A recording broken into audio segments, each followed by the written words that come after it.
మంచిగా వీకెండ్ కదా! ఇంక కొంచెం లేట్‌గా లేచేసాము. లెగవటంతో ఈరోజు బ్రేక్‌ఫాస్ట్ అయితే దోస వేశాను నేనిది. ఇంక అప్పటికే టైం 10 అవుతుంది. మా వాడైతే ఆకలో అంటున్నాడు. ఇంక ఫాస్ట్‌గా వాడికి, మా వారికి దోసలైతే ఏసి ఇచ్చేసాను. ఈ దోసల్లో స్పెషాలిటీ ఏంటంటే ఇది నేను మిల్లెట్స్‌తో వేస్తున్నాను. వన్స్ ఇది స్టార్ట్ చేసిన దగ్గర నుంచి ఇది మా ఫేవరెట్ అయిపోయిందనమాట. మా వారికి కూడా నచ్చింది టేస్ట్.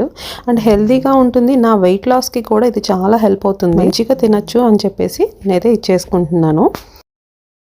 ఇప్పటికే లేట్ అయిపోయింది. లంచ్ ప్రిపరేషన్స్‌కి కూడా మా వారు మటన్ తెచ్చుకుందామంటే ఇంక సరేనని నేనైతే షాప్‌కి వెళ్ళేసి మటన్ తీసుకొచ్చాను. ఇక్కడైతే ఇది నేను ఫ్రోజన్‌ది తీసుకున్నాను ఈసారి.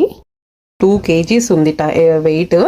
ఇంకా ఫ్రోజన్‌లో ఉంది కాబట్టి ఓకే, నెక్స్ట్ వీక్ అయినా మళ్ళీ ఫ్రీజ్ చేసేసుకొని నేను ఫ్రిడ్జ్‌లో పెట్టొచ్చు కదా అని చెప్పి తెచ్చాననమాట. ఇప్పుడైతే ఎమ్మన్నే కుక్ చేస్తున్నాను కాబట్టి హాట్ వాటర్‌లో పెట్టి ఇప్పుడు కొంచెం సేపు అట్లా ఉంచాను.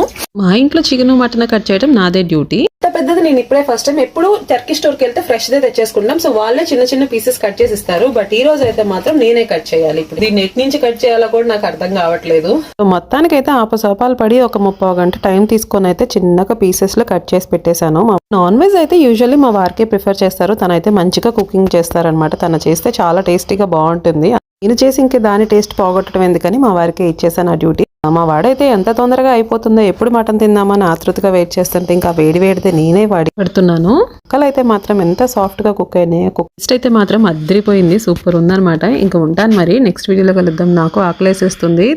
వీడియో నచ్చితే లైక్ చేయడం మర్చిపోవద్దు. బై.